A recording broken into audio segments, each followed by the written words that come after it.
the son passes away, he does not go to exile. That's what the Gemara said. And then the Gemara said that the word ummatzah, when the Torah says ummatzah, it found the person, the Gemara said that, one second, let's see the language of the Gemara.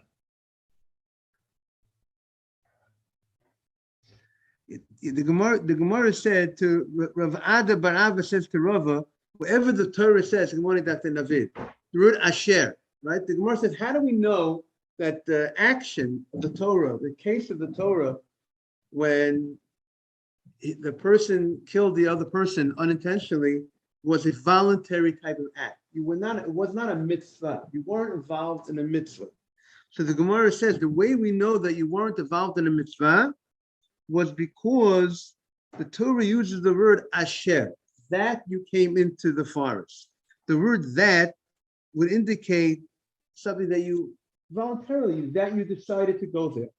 If you were mandated to go to the forest, the pasuk would not say that you went to the forest, that when you go to the forest. When you went, not that. That, the Gemara says, would indicate something that's a voluntary act. It was not something that you were mandated. That's what the Gemara said. Then the Gemara had a question by someone, the Torah by Tumah. The Torah says by Tumah, if someone goes into the Beit HaMikdash when he was tamei, someone goes into the Beit HaMikdash when he was contaminated, the Torah says he gets kareh, right? The punishment is very severe to going into the temple when under while being tamei. And the Gemara, the Torah uses the word asher. When the Torah describes the case of a person getting kareh for going into the temple, what was the case of the Torah? Asher, that he went, a person that became tamei. So the Gemara wants to know that word, if you tell me Asher means voluntarily, so then it would come out the only time a person enters the Beit HaMikdash, he will get kareh if only he got contaminated voluntarily.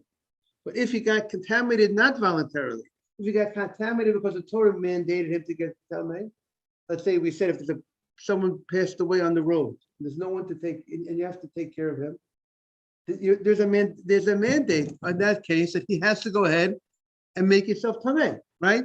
It's not that you decided to make yourself. A person decides to go to a funeral. You might not have been mandated to go to that particular funeral, right? You might not have to have gone to that funeral, but or some other types of situations you make yourself tamei. But here, the Torah tells us to go. There is a mitzvah to go to a funeral, but that's a separate point. But the Torah over here uses the word asher, and that you became tamei. And the Gemara said before, Gemara Yosef. The Gemara said before, the word asher means voluntarily. Right. So if that would be true, the Gemara says, then it would come out the only time a person would get kareh if he goes to the temple, Beit HaMikdash, is only if his contamination came because he volunteered to contaminate himself. But if he did not, but if his contamination came as a result of a mandate that he had to contaminate himself, then it would come out. He will not get kareh if he enters the Beit HaMikdash afterwards. And the Gemara says that can't be. We know it doesn't make a difference how a person became tamei, whether he became tamei because the Torah he voluntarily made himself tamei. He was a doctor, and he's in medical school, and he's working with these what do they call it? Cadavers, whatever they call it. Is that what they call? And he made himself tamei. He voluntarily made himself tamei, or he had to make himself tamei because the Torah says you got to go ahead and bury the person. Both cases, if he goes into the Beit HaMikdash post that, and while he's still tamei, he will get kareh. So even though the Torah uses the word asher, so what do we see from there? That the word asher does not only mean a voluntary act, but it also mean a mitzvah act, something you had to do. So the Gemara's question is, how could you tell me that the case of the Torah that says that the murder took place inadvertently, the case of the Torah was a as a result of a voluntary act. And you're telling me, how do you know that? Because the Torah uses the word asher, and you want to tell me asher means voluntary. We find that asher does not mean voluntary. Asher means even when you are mandated to do it. And therefore, if that's the case, so then the Torah is saying that going to exile would even be in a case when you were mandated to do the act. You were mandated to discipline the child, and you had a mitzvah to do it, and yet you still will go to exile. So how do you know that if you were mandated to do a mitzvah, and during the course of doing that mitzvah, the Torah mandated that you do, the accident happened, someone passed away, how do you know you're exempt from going to exile? You can't tell me because it says asher. But asher means voluntary act. That you did. We see that the word asher by Tumah refers to not only a voluntary act, even something that you were mandated to do. That is the Gemara's question. It sounds a little complicated, but it's clear. Mr. Safdie, it's clear? Very clear? We need a new pasuk. Very good. So the Gemara says that we have a new pasuk. Dr. David, you with me? And now the Gemara says we have a new. So what did the Gemara say? The Gemara said, what Yaron said. We have a new pasuk. What's the new pasuk? The Gemara said. The pasuk says, Tamei. The pasuk, when it comes to Tumah, the Torah used some extra words. And there's no such thing as an extra word. There's no such word. We're on the top of Chet Amud Beis. The Gemara said, there is different because Tamei. Now on the top of the page, the Chet Amud Beis. Tamei, he shall be Tamei. Now, what is the Torah saying those words? You already told me a person who is contaminated and he touches a dead body and he doesn't and he did not purify himself. So you told me if he goes to the Beit HaMikdash, he will get correct. So what is the pasuk telling me? Says those extra words, Tamei, he shall be Tamei. What do you mean? Of course, he's Tamei already. What are you telling me those words Tamei? By saying the words Tamei, the extra word, that means he's going to any person. Tamei, any person that enters the Beit HaMikdash, he will be obligated correct, whether he became Tamei, contaminated as a voluntary act, or even if he became Tamei, contaminated as a result of a mitzvah, he will still go ahead and get correct. It's not an excuse that because you became contaminated as a result of a mitzvah, because you were burying someone, that will get you off the hook from allow you to go to the Beit HaMikdash being defiled. You have to go ahead and go to you have the ashes of the paraduma to take off the contamination. So the Gemara says the extra word Tamei teaches us even when it's a mitzvah that you still will be subject to the laws of Korah. So in short, the Gemara just says we're doing good now. The Gemara said we're doing good. Why are we doing good? Because we're not arguing on what we said before. Good morning, Mike. We're doing good in all cases now. Why? Listen, what? Good morning, Michael. Because we're saying that the word asher means a voluntary act. That you did it. You decided to do it. You went to the store. That you went to the store. That you had to go to the store. That you went to the store. That you contaminated yourself. Would mean about the word asher. That you went with your friend to the forest was a voluntary act. That's the case of the Torah. Therefore, if you were involved in a mitzvah and then an accident happened, you will not go to exile. The cause why? Because the case of the Torah that you go to exile is asher, voluntary act. When the Torah uses the word asher by Tumah, that word, the meaning of that pasuk also means a voluntary act. So how do you know, even if you became contaminated, if you were obligated to become contaminated, how do you know? Good morning, Mr. Ajmi. How do you know if a person was obligated to become contaminated, he will also be subject to karet if he goes to the Beit HaMikdash? From a new pasuk, the extra pasuk of Tamei is that case. So now we have no problem. But the extra right, it's in the pasuk. It's right nearby. Yes, it's right nearby. One pasuk is morning. It's Perek Yutes. We have extra gemaras with that.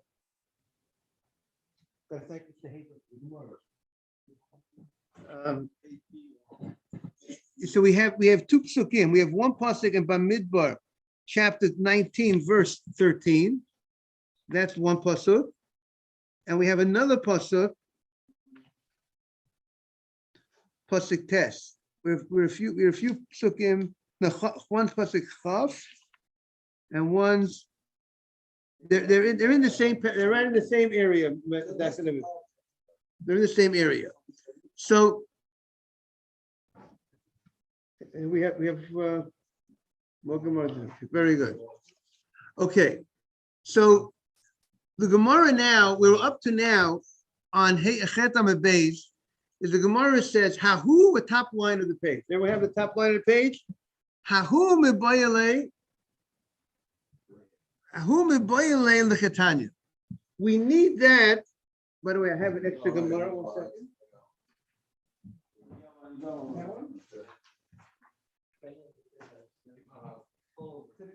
The Gemara says,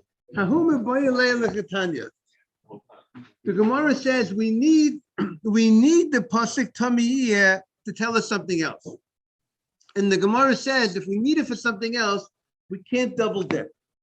If the Torah writes an extra verse to tell us something, so the general rule is it teaches us one thing.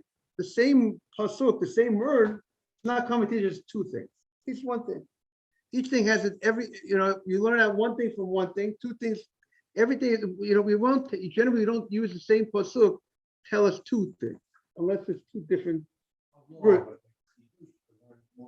There can be 1,000,001 ideas, but that's alluding to maybe. Meaning there's many. I don't know if there's 600,000 different ways you can explain something. From a pasuk, maybe there's so much depth in the pasuk. There's so much. There's the shat. There's the literal meaning. There's the there's the hidden meaning. There's a lot of different levels of a pasuk. But the basic halacha is one halacha to teach us a certain basic. It could be alluding to many different ideas and thoughts and teachings, but the basic halacha is one halacha from each word of the pasuk. Now, so if you're going to tell me that it's coming to teach us this point, they must say we need it for something else. What do we need it for? So the Gemara says, "Who are boiling like the Tanya?" Top of the law. You have Mr. Azri? We need it for the following brighter. Tamei. The extra word of tamei is l'rabot et tulyom. It's coming to add a person who's a tulyom. What's a tulyom? A tulyom is a person who went to the mikveh. He was tamei. They went to the mikveh. That's called tvul, from the language of tefillah. They did tefillah, but they needed to wait till sundown. They needed to wait till the sun to come down until they finished the process of becoming tahor, becoming pure. But if they jump the gun until the sun goes down, they're not tahor yet.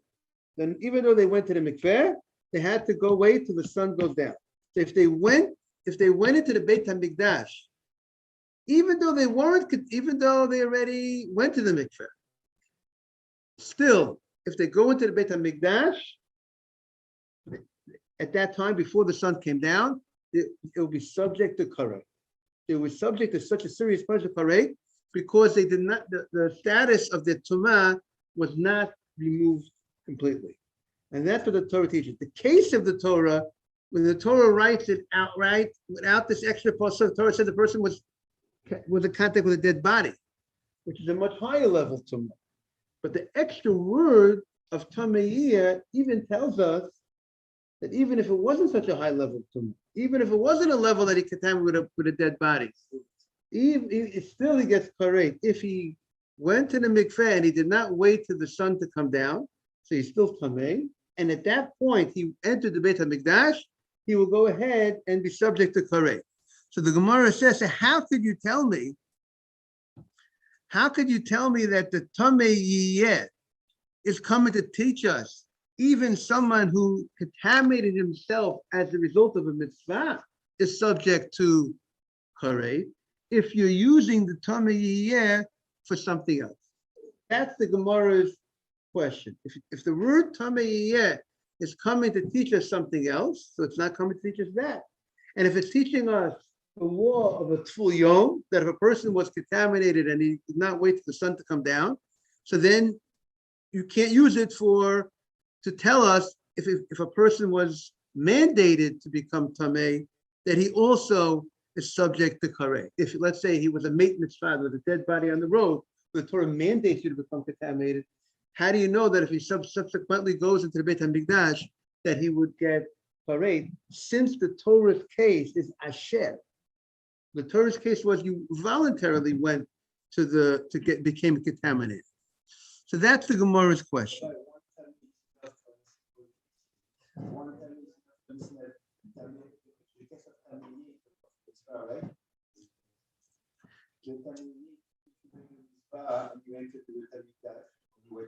Right.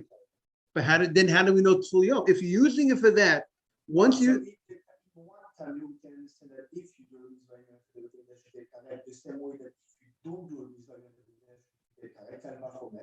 so we don't need the Asher Pasuk, and the other time is for Yom. Okay, there's one pasuk of Tommy. There's one pasuk of Tommy. We don't need the Asher to understand that. Yeah, but we said the word Hashem means it was voluntary. That pasuk talks about voluntarily. You voluntarily walked into became tameh. You voluntarily became. That's what Hashem means. You on your own decided to contaminate yourself. You went to medical school and you contaminated yourself with the cadavers. You did it on your own. That's the case the Torah says, and he went to the Beit HaMikdash afterwards. No, we're talking about that was the voluntary. But the voluntary was becoming tameh. The Torah did not tell him to. I mean, his going to Beit HaMikdash subsequently. The Torah would. The Gemara doesn't talk about why he went to the Beit HaMikdash. Gemara talks about his contamination. Well, his contamination, so it doesn't seem to make a difference why he went to the Beit HaMikdash. Right, because if you're doing an avera, mitzvah of avera would be even if you're going to do a mitzvah, it's an avera. It's coming through an avera. It's not a mitzvah. So.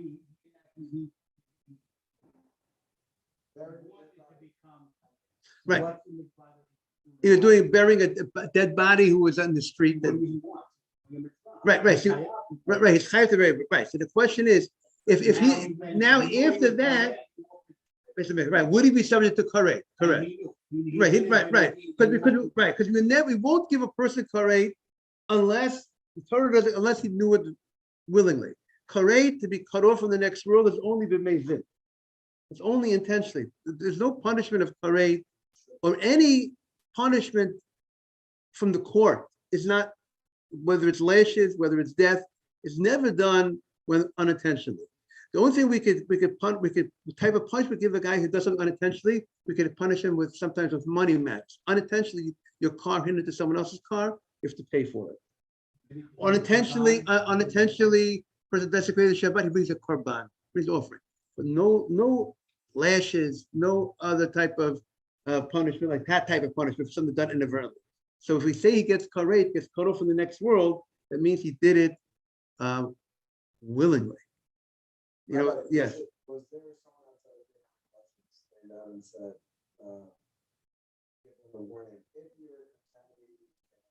I don't know if there was anyone like that. I don't know, but I will say, but I'll tell you, Dr. David, they're doing archaeological digs. There's archaeological digs around the Beit HaMikdash, and they're constantly finding mikvaot.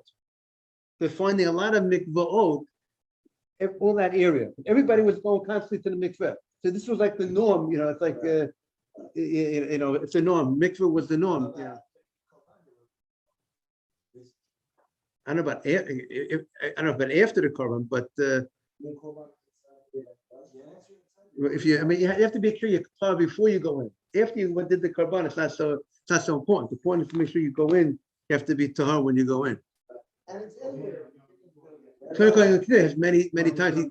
The Kohen did a lot of, but the average person makes sure you have to be.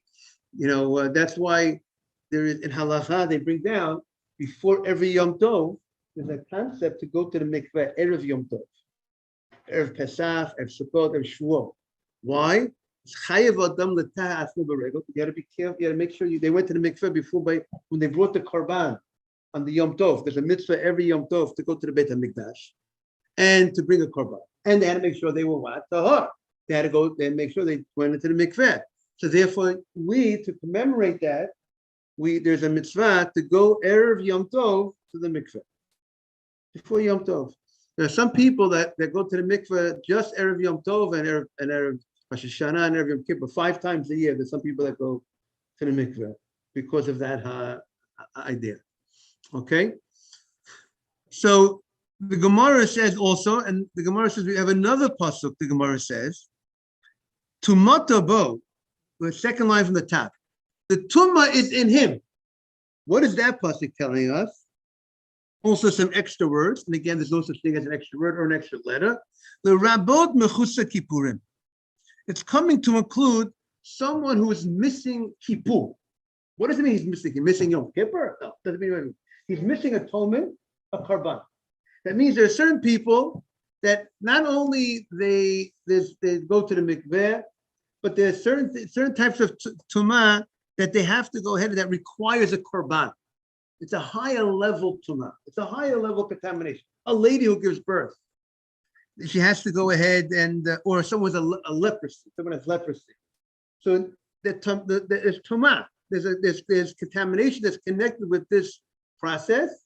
But not only do they, let's say the guy who's a leprosy has to go ahead and have the process of tahara and going to the mikveh, but also he requires to bring a korban. The korban, the offering, will conclude the process to make that mitzorat, make that leper, now he's 100% clean. So even if he went to the mikveh and sun is down, the sun set,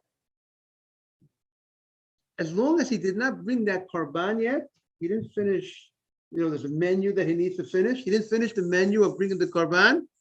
If he goes into the Beit HaMikdash before he brought his korban for his status that he was a Metzorah, he's subject to koreh. So that's another case that is subject to koreh. So that's from those pasuk of Tumotabo. Okay. So the Gemara says, so we see that the word tameh is already used. It's used for something else. So how could you tell me that tameh is coming to teach us even a mandated, when you became contaminated, you were mandated to contaminate yourself, that you also are subject to koreh. That is where the Gemara is holding. That's the Gemara's question at this point. Is it clear, the Gemara's question? We're using it for something else. We're using it for side halacha, that if someone went to the mikveh, didn't go wait till the sun to set, and he goes to the Beit HaMikdash, he's subject to koreh. So how do you know, how could you use the tameh for teaching us, even when you were mandated to make yourself tameh, to contaminate yourself, that also you're subject?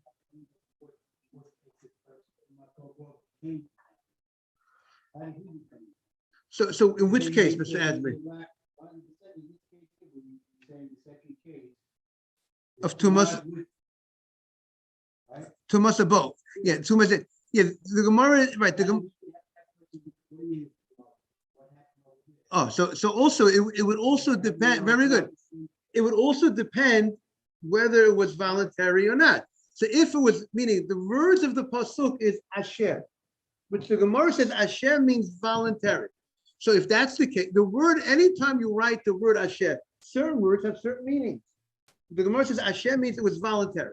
You sign yourself up for the tumah, and then Mr. Azri, the pasuk says even a guy who didn't bring his korban, he's subject to koreh. It will also go back on what was the case when he voluntarily became tameh.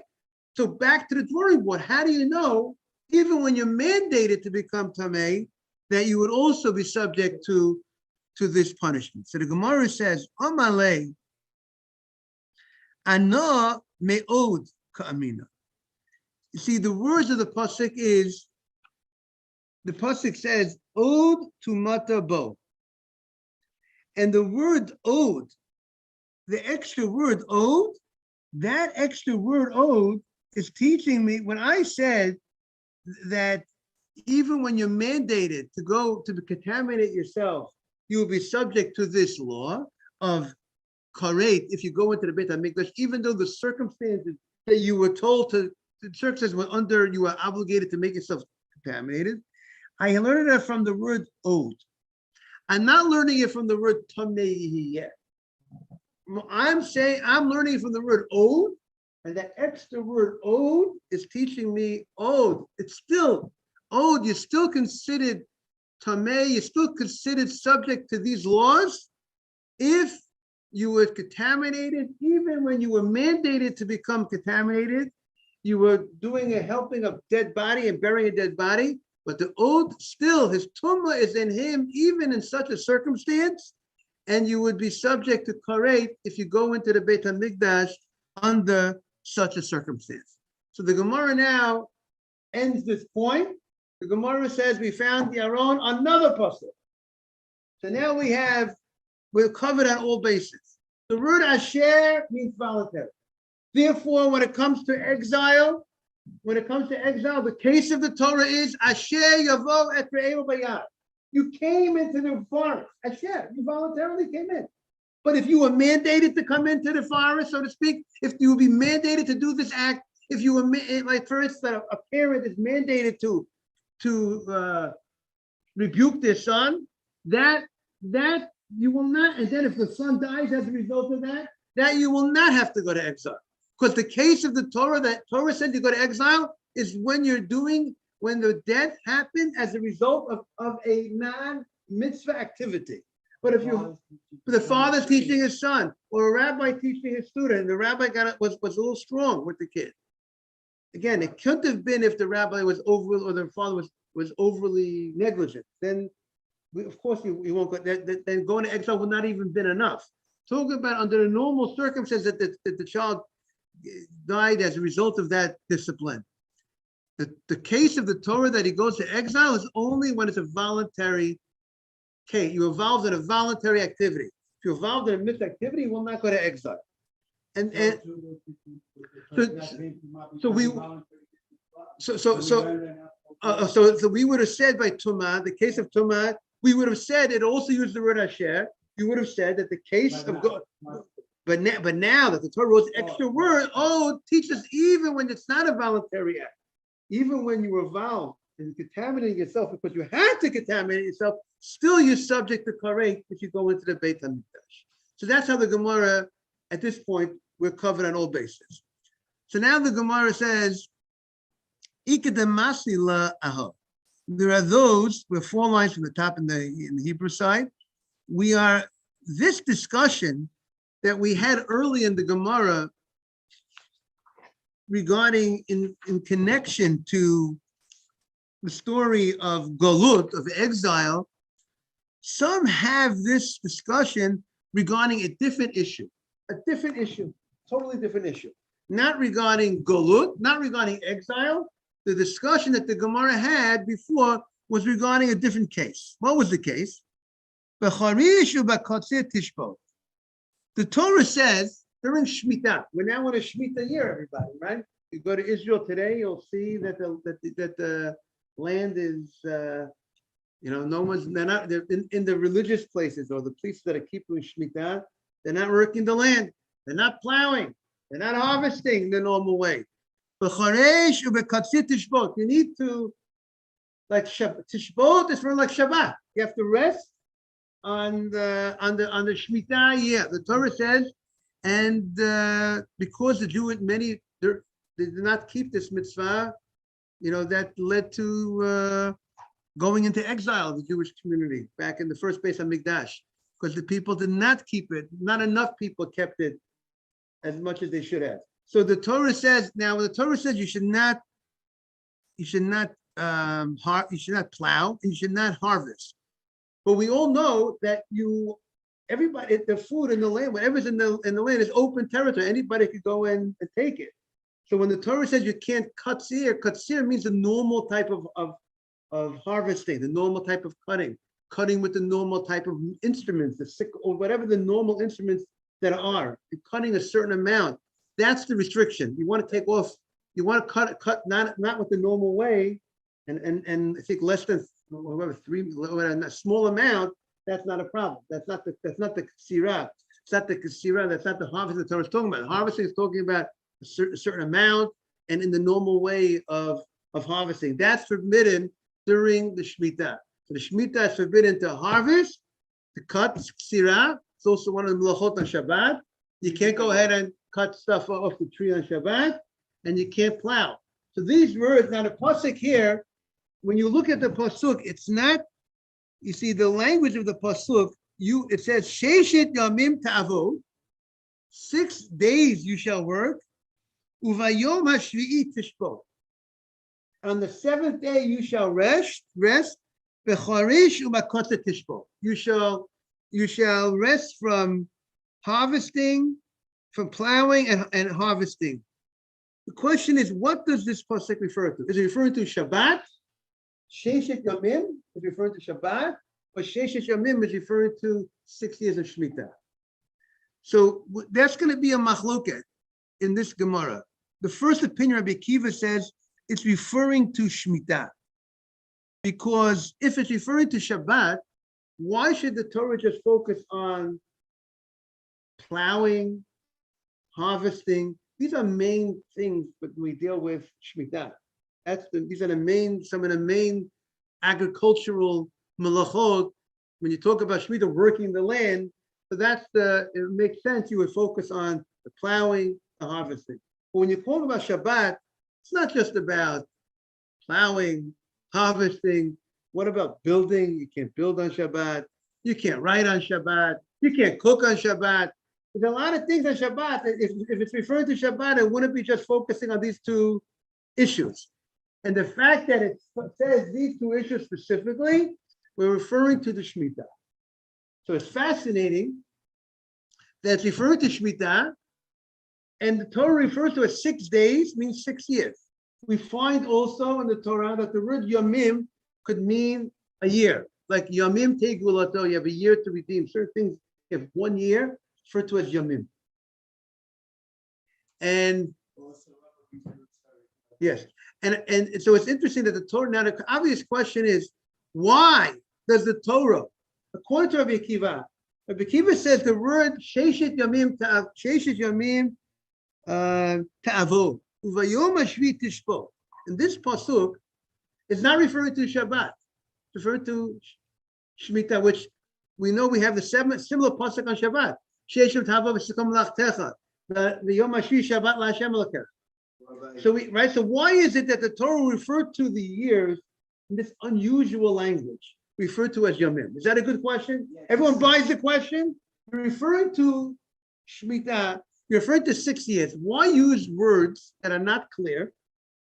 And of course, everything came with an explanation.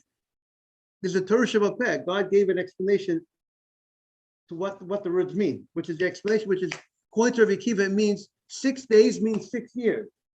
Why write it in such a fashion? Why not you write in the usual fashion, which is Sheish Shanim? So I want to say a following chidush. Listen to this chidush. Tell me if you like it. That what's the idea of Shemitah? The idea of Shemitah is that you recognize 6 years you work a land, and the 7th year you let it go. It shows a certain amount that you don't have control, doesn't belong to you. And in order for a person to have this mentality, also need to recognize that this world is a temporary world. Look at this world as it's 1 week. It's a short amount of time, and so therefore 6 days you shall work. It's only life. Don't look. You're not here forever, and it gives us a little bit of the 6 days you shall work. It's a temporary world. The world doesn't belong to you. You're not going to be here forever. It's a matter of days. It's days. And therefore, if you recognize that the world is temporary, it's days, and then you could go ahead and give it away. Stay off the land a little bit. You have to think about it, develop it a little more. Why the Torah referred to as days. But 6 days you shall work is referring to what? to Shemitah. Yes, what would you want to say? Now, when it say that the Torah, when it says that Shabbat and Shemitah have the same law, the same, that for 6 days, we walk in the 7 days, we walk the same 6 years, we walk in the 7 years, we live in Hashem, and the same law. And the same Beautiful. Shabbat. Beautiful. There's an idea that what are you supposed to do during the Shemitah? Shabbat la Hashem, to learn, grow spiritually, just like every Shabbat is given for spirituality. So that's why the Torah is using, very good. I want to say the Torah is using this, referring to Shemitah as if it's a regular 6 day, 6 years is like 6 days, and the seventh day, 7th year is like Shabbat. That's how it's supposed to be. Beautiful. Oh, is there a problem that field that's You can't do business with the fruits of Shemitah. You can't wheel a deal. That's why there'll be issues with the etrog. We're going to see what they're going to do with the etrogim. We have to. There's different things. Some people sometimes you pay for the lulav. You don't pay for the etrog because you can't do business. You can't benefit from the business. You can't make business out of it. We have to see other laws of benefit. I mean, you could go into the field of Shemitah and pick a fruit, right? Not in the normal way of harvesting, right? It's open. It's a hefker. It's available for everybody. But the field is so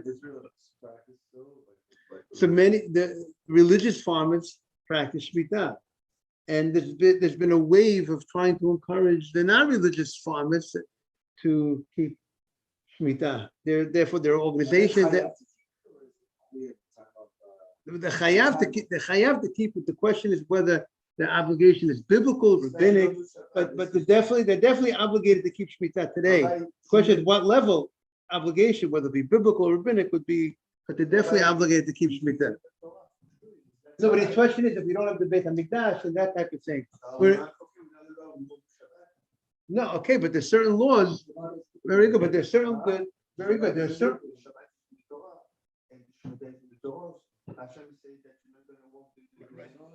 But there's certain laws that might depend on Yovel, on Shemitah. There's certain things that might depend on certain other situations, and it might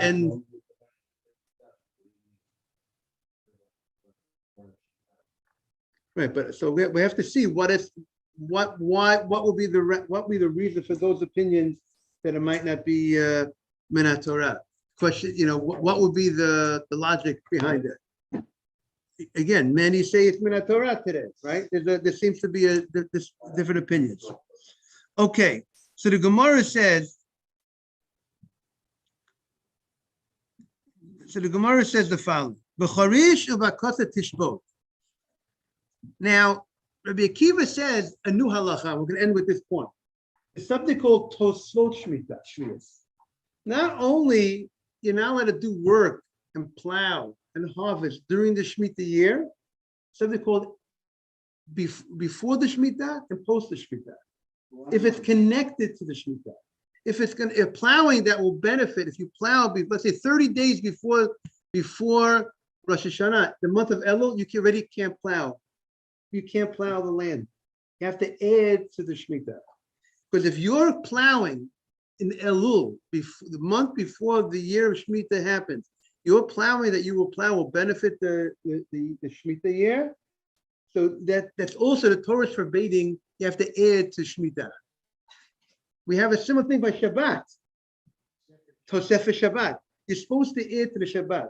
Moshe Feinstein writes, I think his opinion is, at least start the Shabbat, try to start at least 2 minutes before. That means this thing that people say, I have until sunset, is not really true. We don't have until sunset. You need to add something before sunset. The question is, how much is something? Is it a second, 2 seconds, 3 seconds you have to add? You can't go exactly to sunset. But Moshe says, I think he writes, you should try to do at least 2 minutes before Shabbat. Try to stop doing work if you want to add to the Shabbat, both when the Shabbat comes and also add when the Shabbat leaves. Add something. You know what I'm saying? Don't wait, don't work up to sunset. What time is sunset? No, you have to add something to show the adding to the Shabbat.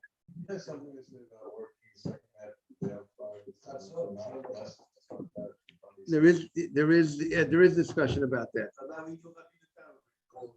But we have to see exactly more. The main thing is you have to be careful Erev Shabbat, not that you will come into Shabbat with enough time to keep the Shabbat properly. Okay. Have a good day, everybody. Thank you. Thank you, Mr. Thank you, everybody.